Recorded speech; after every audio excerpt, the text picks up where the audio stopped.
Kerala Congress Joseph വിഭാഗം സ്ഥാനാർത്ഥികളെ ഇന്ന് പ്രഖ്യാപിച്ചേക്കും. സീറ്റ് കൈമാറ്റ കാര്യത്തിലടക്കം ചില ഉറപ്പുകൾ കോൺഗ്രസ് നേതൃത്വത്തിൽ നിന്ന് ലഭിക്കേണ്ടതുണ്ട്. ഇതിനുശേഷം വൈകിട്ട് പ്രഖ്യാപനമുണ്ടാകും.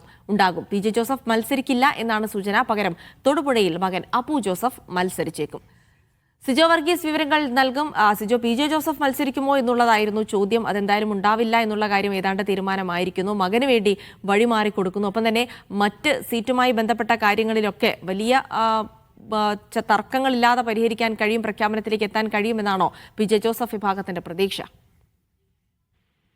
ജിൽസി, ഈ ചർച്ചകൾ നടത്തുന്നതിനായി പ്രതിപക്ഷ നേതാവ് വി ഡി സതീശൻ ഡൽഹിക്ക് പോകുന്നതിന് മുമ്പായി ആലുവ പാലസിൽ വെച്ച് കേരള കോൺഗ്രസ് നേതൃത്വം പ്രതിപക്ഷ നേതാവുമായി ഒരിക്കൽ കൂടി ചർച്ച നടത്തുകയും ചെയ്തിരുന്നു. എല്ലാം അരമണിക്കൂറിനുള്ളിൽ കൂടിക്കാഴ്ചയിൽ പറഞ്ഞ് പരിഹരിച്ചു. യാതൊരുവിധ തർക്കവും ഇല്ല എന്ന് പറഞ്ഞാണ് പ്രതിപക്ഷ നേതാവ് ഡൽഹിയിലേക്ക് മടങ്ങിയത്. പിന്നാലെ തന്നെ പി ജെ ജോസഫ് നിലപാട് വ്യക്തമാക്കിയിരുന്നു. അങ്ങനെ പൂർണ്ണമായൊന്നും പരിഹരിക്കപ്പെട്ടിട്ടില്ല, ചില അസ്വാരസ്യങ്ങൾ ഇപ്പോഴും ബാക്കിയായി നിൽക്കുന്നു എന്ന് പി ജെ പറയുമ്പോൾ ഫ്രാൻസിസ് ജോർജും മോൻസ് ജോസഫും മറ്റൊരു അഭിപ്രായമാണ് പറയുന്നത്. അതായത് പൂർണ്ണമായും കോൺഗ്രസുമായി വീണ്ടും ഒരിക്കൽ ചർച്ച നടത്തും, ടീം UDF സജ്ജമാണ് എന്നൊക്കെ പറയുന്നു. പക്ഷേ ഈ കാര്യത്തിലും ചില കാര്യങ്ങളിൽ ധാരണയാകാനുണ്ട്. അത് AICC നേതൃത്വവുമായി സീറ്റ് കൈമാറ്റവുമായി ബന്ധപ്പെട്ട് അല്ലെങ്കിൽ സീറ്റ് ഏറ്റെടുക്കലുമായി ബന്ധപ്പെട്ട് കോൺഗ്രസ് നേതൃത്വം ചർച്ച നടത്തുന്നുണ്ട്. അവരുമായി ഒരു ചർച്ച, അതിനുശേഷമായിരിക്കും ഇക്കാര്യത്തിൽ ഒരു അന്തിമ തീരുമാനം ഉണ്ടാകുക. എന്തായാലും വൈകിട്ടോടുകൂടി ഈ സ്ഥാനാർത്ഥി പ്രഖ്യാപനം ഉണ്ടാകുമെന്നാണ് മനസ്സിലാക്കാൻ സാധിക്കുന്നത്. ഇടുക്കി, ഏറ്റുമാനൂർ സീറ്റുകൾ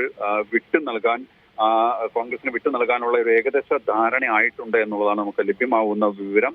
അങ്ങനെ വന്നാൽ നിലവിൽ തിരുവല്ല, ചങ്ങനാശ്ശേരി, കടുത്തുരുത്തി, തൊടുപുഴ, കോതമംഗലം, ഇരിങ്ങാലക്കുട, തൃക്കരിപ്പൂർ, കുട്ടനാട് എന്നിങ്ങനെ 8 സീറ്റുകളിൽ ആണ് കേരള കോൺഗ്രസ് മത്സരിക്കുക. അതായത് കഴിഞ്ഞ തവണ മത്സരിച്ചതിൽ നിന്ന് 2 സീറ്റുകൾ കുറഞ്ഞ് അങ്ങനെ 8 സീറ്റുകളിലായിരിക്കും ഇക്കുറി മത്സരം ഉണ്ടാവുക. എന്തായാലും ഏറ്റവും പ്രധാനമായും രാഷ്ട്രീയ കേരളം ഉറ്റുനോക്കുന്ന ഒരു കാര്യം Kerala Congress chairman P J Joseph മത്സരിക്കുമോ ഇല്ലയോ എന്നുള്ളത് തന്നെയാണ്. എന്തായാലും ഇടുക്കി അതുപോലെ തന്നെ ഏറ്റുമാനൂർ സീറ്റുകൾ വിട്ടു നൽകേണ്ട ഒരു സാഹചര്യം നിലനിൽക്കുന്നതോടുകൂടി പി ജെ ജോസഫ് എന്തായാലും മത്സരിക്കാനുള്ള സാധ്യത കുറവാണ്.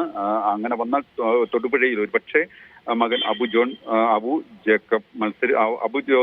ജോൺ ജോസഫ് മത്സരിച്ചേക്കും എന്നാണ് നമുക്ക് മനസ്സിലാക്കാൻ സാധിക്കുന്നത്. എന്തായാലും ഇതിനകത്തൊരു വ്യക്തത വരേണ്ടിയിരിക്കുന്നു. കാരണം മകൻ രാഷ്ട്രീയ രംഗത്തേക്ക് വരുന്നതിനെ സംബന്ധിച്ച് പി ജെക്ക് മുമ്പും നേരത്തെ തന്നെ ചില നിലപാടുകൾ ഉണ്ടായിരുന്നു. സ്വയം പ്രാപ്തിയിലെത്തി അല്ലെങ്കിൽ എന്നാണോ അനിവാര്യമായ സാഹചര്യം എന്ന് പാർട്ടി തീരുമാനിച്ചാൽ ആ സാഹചര്യത്തിൽ മത്സരിച്ചോട്ടെ. മുമ്പും ഇത്തരത്തിൽ മകൻ രാഷ്ട്രീയത്തിലേക്ക് വരുന്നതിന് അല്ലെങ്കിൽ മത്സരരംഗത്തേക്ക് വരുന്നതിനെല്ലാം തന്നെ നേരത്തെയും ഇത്തരത്തിൽ അഭിപ്രായം ഉയർന്നതാണ്, ചർച്ചകൾ ഉയർന്നതാണ്. ആ സാഹചര്യത്തിലെല്ലാം തന്നെ ഇത്തരം ഒരു നിലപാടായിരുന്നു പി ജെ സ്വീകരിച്ചത്. എന്തായാലും ഈ സീറ്റുകൾ വിട്ടു നൽകുന്നതുമായി ബന്ധപ്പെട്ടും ഇടുക്കിയിൽ പ്രത്യേകിച്ച് കേരള കോൺഗ്രസ് പാർട്ടിയിൽ തന്നെ വലിയ രീതിയിലുള്ള ഭിന്നത പ്രാദേശികമായി തന്നെ ഉടലെടുക്കുകയും ചെയ്തിട്ടുണ്ട്. വലിയൊരു അസ്വാരസ്യം അങ്ങനെ നിലനിൽക്കുന്ന ഒരു പശ്ചാത്തലത്തിൽ കൂടിയാണ് ഈ സ്ഥാനാർത്ഥി പ്രഖ്യാപനം ഇന്നുണ്ടാകുമെന്നുള്ള സൂചനയോട് കൂടി വരുന്നത്. എന്തായാലും സമയം വളരെ കുറച്ചേ ഉള്ളൂ. അതനുസരിച്ച് തന്നെ കാര്യങ്ങൾ മുമ്പോട്ട് കൊണ്ടുപോകേണ്ടതുണ്ട്.